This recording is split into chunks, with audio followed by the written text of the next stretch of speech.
नमस्कार, आप देख रहे हैं गुड न्यूज टुडे और शाम के 5 बज चुके हैं। वो वक्त जब श्वेता और अनंत आपके सामने आते हैं दिन भर की तमाम अहम अच्छी खबरें लेकर और आपको बताते हैं उन खबरों का पूरा अपडेट। कोशिश ये कि कोई भी खबर आपसे छूट ना जाए, कोई भी अपडेट आपसे छूट ना जाए। बिल्कुल सही कहा अनंत ने, और हमारी ये पूरी कोशिश रहती है कि शाम 5 बजे हर बड़ी खबर जो कि आज सुर्खियां बनी है वो तो हम दिखाएं ही, लेकिन साथ ही साथ वो खबर भी आपको दिखाएं जिससे आपका होता है सीधा सरोकार। तो चलिए शुरुआत करते हैं पहली खबर से। देखिए, आजादी के अमृत महोत्सव के तहत नशा मुक्ति का संदेश लिए बीएसएफ की बाइक रैली गुरुवार को जयपुर पहुंची। ज्वाइंट चेक पोस्ट अटारी से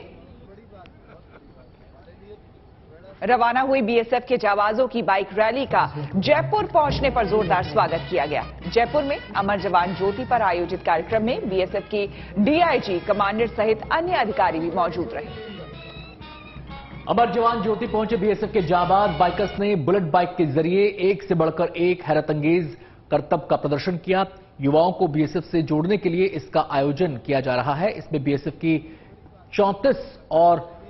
34 महिला और पुरुष जवानों का दल 2 अक्टूबर को अटारी बॉर्डर से चल के कई शहरों से होते हुए गुजरात के केवड़िया तक करीब 2162 किलोमीटर का सफर तय करेगा।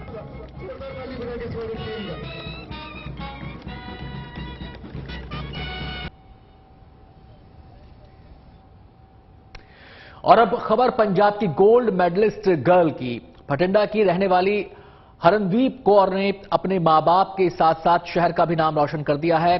हरनदीप की उपलब्धि पर जहां इनका पूरा परिवार गदगद है, तो वहीं उनके रिश्तेदारों और परिचितों से मिलने वाली बधाइयों का तांता लगा हुआ है।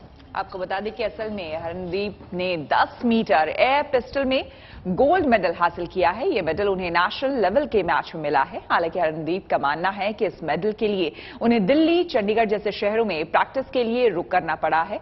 अगर ये सुविधाएं पंजाब के और भी शहरों में मुहैया कराई जाए तो कई और प्रतिभाओं को उभरने का मौका मिल सकता है। मैं 10 मीटर एयर पिस्टल गेम करदी हां शूटिंग ते ਇਹਦੇ ਵਿੱਚ ਮੇਰਾ ਹੁਣ 36 ਨੈਸ਼ਨਲ ਗੇਮਸ ਗੁਜਰਾਤ ਵਿੱਚ ਹੋਈਆਂ ਸੀ ਅਹਿਮਦਾਬਾਦ 'ਚ। ਉਹਦੇ 'ਚ ਮੇਰਾ 골ਡ ਮੈਡਲ ਸੀ 10 metre air pistol mix team ਵਿੱਚ। ਮੇਰੀ ਉਮਰ ਲਗਭਗ 18 ਸਾਲ ਹੈ ਤੇ ਮੈਂ ਕਲਾਸ 8 ਤੋਂ ਸ਼ੂਟਿੰਗ ਦੇ ਵਿੱਚ ਐਂਟਰ ਕੀਤਾ ਤੇ ਮੈਂ ਉਸ 8th ਕਲਾਸ ਤੋਂ ਹੁਣ ਤੱਕ ਪ੍ਰੈਕਟਿਸ ਕਰ ਰਹੀ ਹਾਂ। ਲਗਭਗ 5 ਸਾਲ ਹੋ ਗਏ ਤੇ ਅੱਗੇ ਮੇਰਾ ਗੋਲ ਇਹੀ ਹੈ ਕਿ ਮੈਂ ਸਕਸੀਡ ਕਰਾਂ, ਹੋਰ ਹਾਇਰ ਲੈਵਲਸ ਤੇ ਜਾਵਾਂ ਤੇ ਸਿਵਲ ਸਰਵਿਸਿਜ਼ ਜਾਂ ਆਰਮੀ ਵਰਗੀਆਂ ਚੰਗੀਆਂ ਅਥਾਰਟੀਜ਼ ਨਾਲ ਜੁੜਾਂ ਤੇ ਉਹਨਾਂ ਲਈ ਖੇਡਾਂ। ਗੋਲਡ ਮੈਡਲ ਦਾ ਤਾਂ ਵਾਕਈ ਬੜਾ ਹੀ ਉਹ ਕਹਿੰਦੇ ਕਿ ਚਾਅ ਹੁੰਦਾ ਤੇ ਅਸੀਂ ਐਜ਼ ਏ ਪੇਰੈਂਟਸ ਸਾਨੂੰ ਬਹੁਤ ਜ਼ਿਆਦਾ ਖੁਸ਼ੀ ਮਹਿਸੂਸ ਹੋ ਰਹੀ ਹੈ। ਉਸ ਵਾਹਿਗੁਰੂ ਦੀ ਕਿਰਪਾ ਦੇ ਨਾਲ ਅੱਜ ਸਾਡੀ ਬੱਚੀ ਜਿਹੜੀ ਹੈ ਇਸ ਮੁਕਾਮ ਤੇ ਪਹੁੰਚੀ ਹੈ ਤੇ ਬਹੁਤ ਅੱਛੀਆਂ ਜਿਹੜੀਆਂ ਅਚੀਵਮੈਂਟਸ ਉਹਨੇ ਕੀਤੀਆਂ ਤੇ ਗੋਲਡ ਮੈਡਲ ਲੈ ਕੇ ਆਈ ਹੈ। ਪੰਜਾਬ ਦਾ ਨਾਮ ਰੋਸ਼ਨ ਕਰਕੇ ਆਈ ਹੈ ਮੇਰੀ ਬੇਟੀ। ਵੱਡੀ ਖੁਸ਼ੀ ਹੈ ਕਿ ਬੇਟੀ ਨੇ ਆਪਣੀ ਮਿਹਨਤ ਦੇ ਮੁਕਾਮ ਤੇ ਆਪਣੇ ਦਮ ਤੇ ਕੱਲਾ ਮਾਪਿਆਂ ਦਾ ਨਹੀਂ ਸੂਬੇ ਦਾ ਨਾਮ ਰੋਸ਼ਨ ਕੀਤਾ ਤੇ ਬਹੁਤ ਹੀ ਮੁਸ਼ੱਕਤ ਵਾਲੀ ਮਿਹਨਤ ਵਾਲੀ ਗੇਮ ਹੈ ਤੇ ਬੇਟੀ ਨੇ ਜਿਹੜਾ ਪੋਜੀਸ਼ਨ ਹਾਸਲ ਕੀਤੀ ਹੈ ਅਸੀਂ ਬਹੁਤ ਪ੍ਰਾਊਡ ਫੀਲ ਕਰ ਰਹੇ ਹਾਂ। ਸਾਰਾ ਪਰਿਵਾਰ ਅਸੀਂ ਬਹੁਤ ਖੁਸ਼ੀ ਮਹਿਸੂਸ ਕਰ ਰਹੇ ਹਾਂ। गौतम बुद्ध नगर के दादरी में रहने वाली शहीद की बेटी पूजा सांगवान ने राष्ट्रीय रोइंग चैंपियनशिप में 2 सिल्वर मेडल जीतकर अपना सपना पूरा किया है। बेटी की इस उपलब्धि पर गांव वालों ने मिठाइयां बांटकर खुशी जताई। पूजा 2 बार एशियन गेम्स में भारत की टीम का बतौर कप्तान नेतृत्व कर चुकी हैं। 2018 में इंडोनेशिया में आयोजित एशियन गेम्स में भारत की ओर से प्रतिनिधित्व करते हुए पूजा ने 6ठा स्थान हासिल कर लिया। पूजा के पिता अमरचंद बीएसएफ में नौकरी करते थे। वर्ष 2002 में करगिल युद्ध के दौरान शहीद हो गए। वो अपने अच्छे समय के एथलीट थे। पूजा ने 2014 में खेलना शुरू किया और अब तक 2 गोल्ड मेडल, 10 सिल्वर मेडल और 2 ब्रॉन्ज मेडल वो जीत चुकी हैं। 2015 में चीन में आयोजित प्रतियोगिता में पूजा 8वें स्थान पर रही थी। अभी जो 36 सीनियर नेशनल गेम्स हुए उसमें मैंने 2 सिल्वर मेडल हासिल किए हैं। इससे पहले भी जो लास्ट ईयर नेशनल्स हुए थे उसमें मेरा गोल्ड रहा है और मेरा जो रोइंग करियर जो रहा वो मैंने 2014 से जो मेरा पार्टिसिपेशन रहा है 2013 में मैंने शुरुआत की थी और मेरा बहुत ही अच्छा रहा है क्योंकि मैं तभी भी सीनियर नेशनल्स या नेशनल्स खेलने गई या कोई भी टूर्नामेंट खेलने गई तो मैं खाली हाथ लौट कर नहीं आई। भाई छोटी सी लकड़ी थी खेलने में, पढ़ने में और बहुत कोशिश करी है और गांव में आई से जब टाबरा को बहुत प्यार रखे से, बहुत काम करवाया से, बहुत खिलाए से और घर का कोई काम खतरिया शर्माई नहीं। चाहे रोटी मंगा लो, गोबर गिरा लो, रोटी पुआ लो, चाय बना लो, सब्जी बनवा लो, कपड़ा धुआ लो, घर का सब काम अगर हाथ में था। खूब खुशी हो रही है। मेरी पोती छोटी सी जीत के आई। आज मेरे बेटों को धरती पर मेरी पोती ने मेरा नाम करवा दिया देश में। तो पूजा की कामयाबी पर पूरा परिवार बेहद खुश है और वो ये चाहते हैं कि बेटी ने जो अब तक कीर्तिमान स्थापित किए हैं उससे भी ऊंचाइयां वो हासिल करे और यही दुआ परिवार की भी है, इनके दोस्तों की भी है, नाते रिश्तेदारों की भी है। रुख करते अगली खबर का, टेस्ला के मालिक एलन मस्क की कंपनी स्पेसएक्स ने एक बार फिर नया मुकाम हासिल कर लिया है। ऐसा पहली बार है। स्पेसएक्स ने अपने लॉन्चिंग व्हीकल से रूसी अंतरिक्ष यात्रियों के साथ 3 और अंतरिक्ष यात्रियों को इंटरनेशनल स्पेस स्टेशन के लिए रवाना किया है। आपको बता दें कि क्रू 5 मिशन के तहत 4 अंतरिक्ष यात्रियों को नासा और रूसी स्पेस एजेंसी रोकोस्मोस के बीच एक्सचेंज डील के तहत भेजा गया है।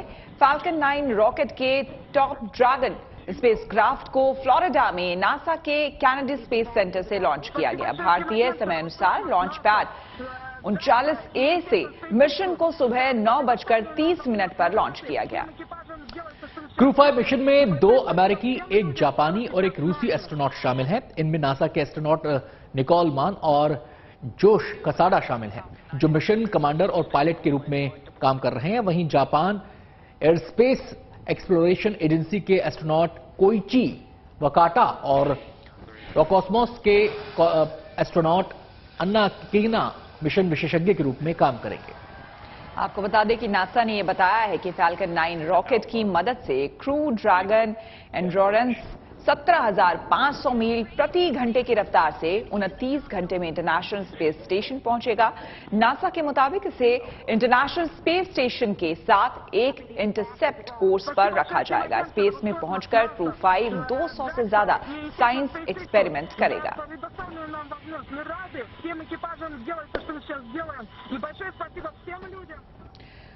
चलिए रुक करेंगे अगली खबर का। आपको बता दें कि सर्दियों की दस्तक से पहले दिल्ली एनसीआर में प्रदूषण से निपटने की तैयारी शुरू कर दी गई है। दिल्ली सरकार ने 1 अक्टूबर से विंटर एक्शन प्लान के तहत अमल शुरू कर दिया है। इसके तहत ग्रेडेड रिस्पांस एक्शन प्लान को भी एक्टिव कर दिया गया है। यही नहीं, दिल्ली सरकार ने सर्दी के मौसम में प्रदूषण से निपटने के लिए 24/7 ग्रीन वॉर रूम भी लॉन्च किया है। दिल्ली सचिवालय में बनाए गए वॉर रूम में मॉनिटरिंग के लिए 12 सदस्यीय टीम को लगाया गया है। इस टीम का नेतृत्व एनवायरमेंट इंजीनियर BMS रेड्डी करेंगे। ग्रीन वॉर रूम में प्रदूषण से संबंधित वजहों का विश्लेषण करने के लिए वैज्ञानिक डॉक्टर नंदिता मित्रा को जिम्मा सौंपा गया है। ये टीम प्राथमिक प्रदूषकों के स्तर, प्रदूषण पर अंकुश लगाने के आइडिया और ग्रीन दिल्ली ऐप पर मिलने वाली शिकायतों की निगरानी करेगी। साथ ही दिल्ली में प्रदूषण की समस्या से निपटने के लिए कई एजेंसियां काम कर रही है। उनके कोऑर्डिनेशन के लिए भी ग्रीन वॉर रूम काम करेगा। ग्रीन वॉर रूम में पड़ोसी राज्यों में पराली जलाने और खुले में कचरा जलाने से संबंधित सैटेलाइट डेटा भी उनका विश्लेषण किया जाएगा। इस वॉर रूम के मेंबर ग्रीन ऐप पर जितनी शिकायतें आएंगी उससे संबंधित 30 विभागों तक पहुंचाने और मॉनिटरिंग करने का काम भी करेंगे।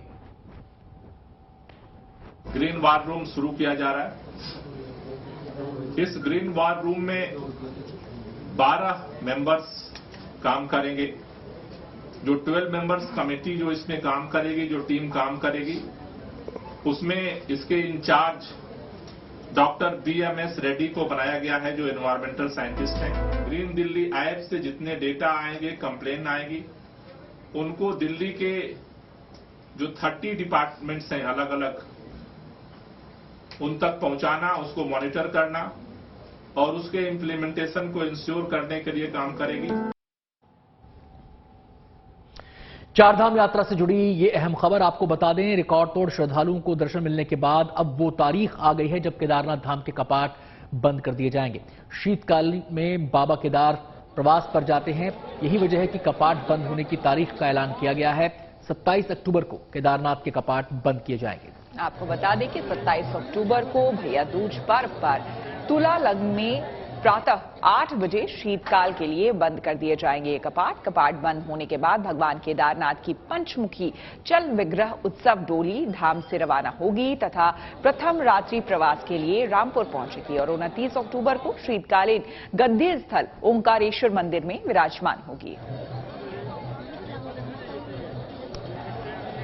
आपको बता दें कि इस बार रिकॉर्ड संख्या में श्रद्धालु केदारनाथ धाम पहुंचे हैं। 2 साल कोरोना की पाबंदियों की वजह से यहां पर श्रद्धालुओं का आवागमन ना के बराबर था। तमाम पाबंदियों के बीच यहां पर आवागमन हुआ था, लेकिन इस बार पाबंदियां हट चुकी हैं तो रिकॉर्ड संख्या में श्रद्धालु यहां पर पहुंचे और विजयदशमी के मौके पर तो रिकॉर्ड बन गया है। 15,000 से ज्यादा श्रद्धालुओं ने यहां बाबा केदारनाथ के दर्शन किए और ये सिलसिला लगातार जारी है और माना जा रहा है कि जब तक कपाट बंद होंगे तो इस बार संख्या पहले के मुकाबले कहीं ज्यादा हो सकती है श्रद्धालुओं के यहां आने की।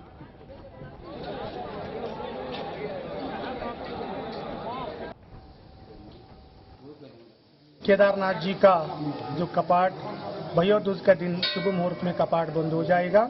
उसका बाद भगवान द्वितीय केदार मध्य महेश्वर जी का कपाट 18 नवंबर को ब्राह्मण मुहूर्त में शुभ मुहूर्त में कपाट बंद हो जाएगा। उसका बाद उसी दिन रात को विश्राम भंडार, द्वितीय दिन राशि, तृतीय दिन गिरिया और चौथा दिन ओंकारेश्वर मंदिर में बाबा केदारनाथ जी का प्रस्थान हो जाएगा। उसी दिन बाबा मधमेश्वर जी का मेला भी होगा। सिर्फ केदारनाथ ही नहीं बल्कि 4 धाम के प्रमुख तीर्थ स्थलों में से एक बद्री विशाल धाम के कपाट भी बंद होने की तारीख की घोषणा कर दी गई है। कपाट बंद होने की तारीख से पहले बद्रीनाथ मंदिर परिसर में सभी धर्माधिकारी, अपर धर्माधिकारी और बद्रीनाथ धाम के मुख्य पुजारी रावल जी और स्थानीय हकूकधारी सभा मंडल में मौजूद होकर तारीख की घोषणा करते हैं।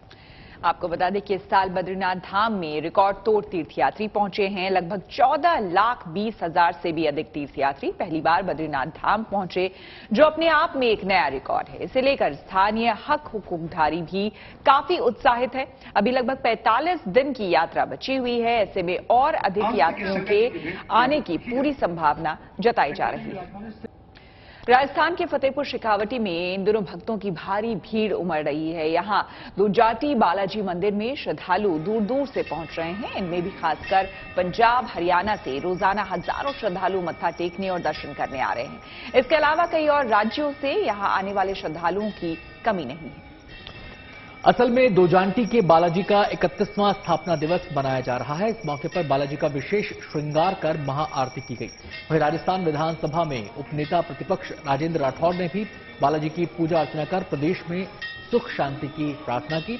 मंदिर प्रशासन की ओर से श्रद्धालुओं के लिए आवास, भोजन, चिकित्सा की निःशुल्क व्यवस्था की गई है। तो फतेहपुर शेखावटी की तस्वीरें आपको हम बता दें कि यहाँ पर दूर दूर से लोगों की आस्था बहुत है इस मंदिर में। यहाँ पर 31वां स्थापना दिवस मनाया जा रहा है दोजाटी बालाजी के दरबार में, और इसीलिए खास करके राजनेता भी यहाँ पर पहुंच रहे हैं। बीजेपी नेता राजेंद्र राठौड़ भी यहाँ पर पहुंचे और इस मौके पर भव्य आरती की गई। पूरे मंदिर को आप देख सकते हैं, पूरे मंदिर परिसर को कैसे भव्यता से सजाया गया है, फूलों से सजाया गया है और दूर दूर से जो मान्यता रखते हैं इनमें वो लोग यहां पर पहुंचे और पूजा अर्चना की।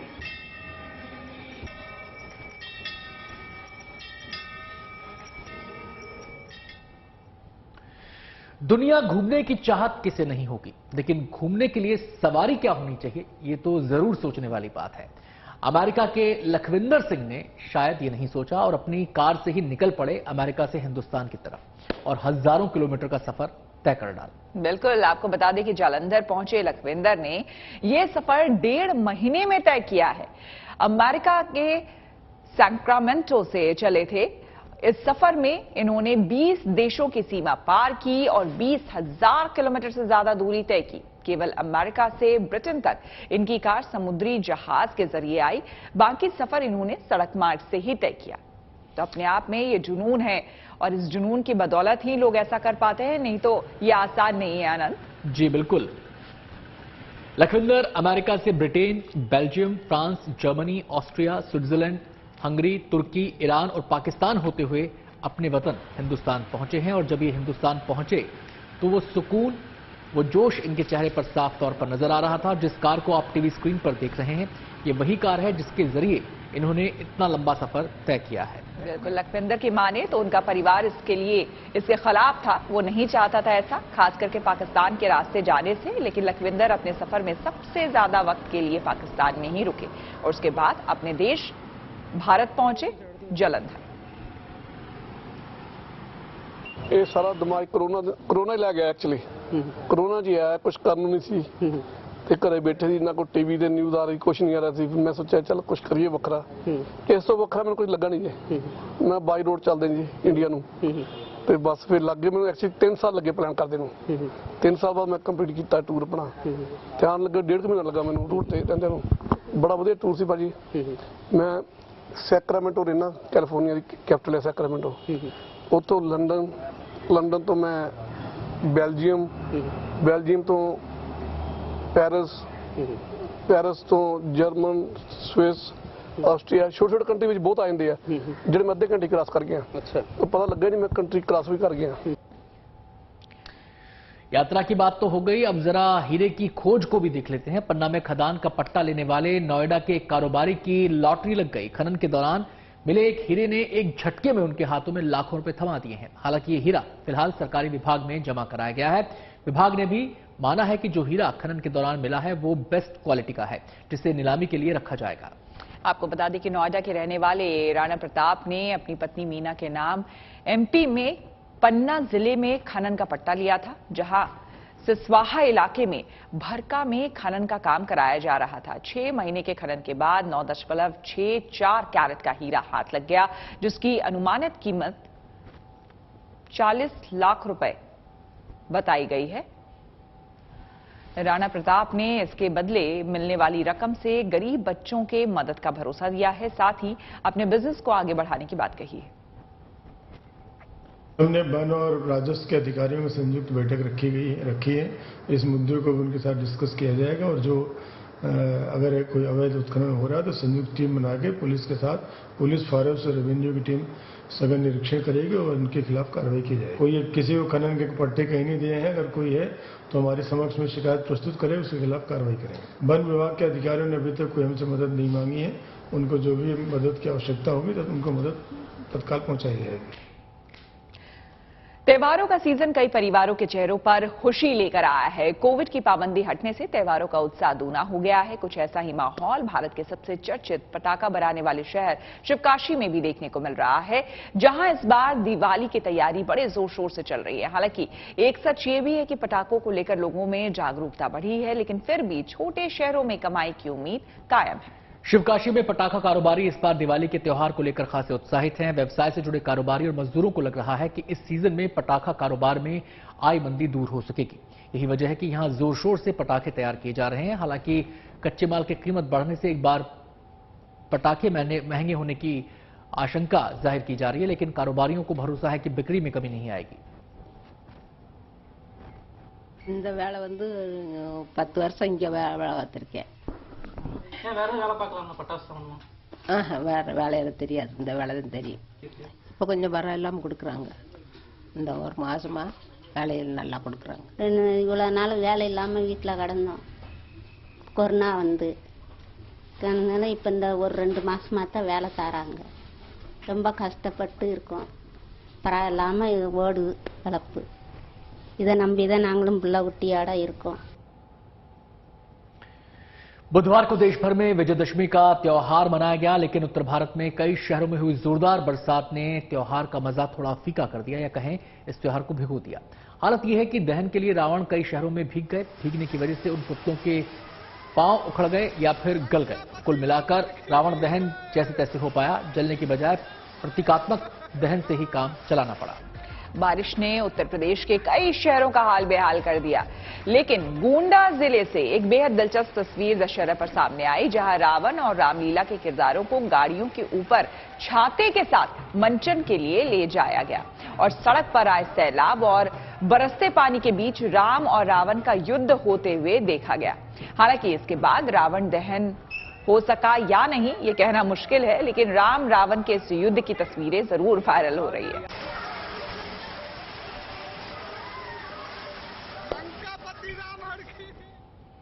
तो चलिए इसी के साथ हमारे इस खास बुलेटिन में श्वेता और आनंद को दीजिए इजाजत।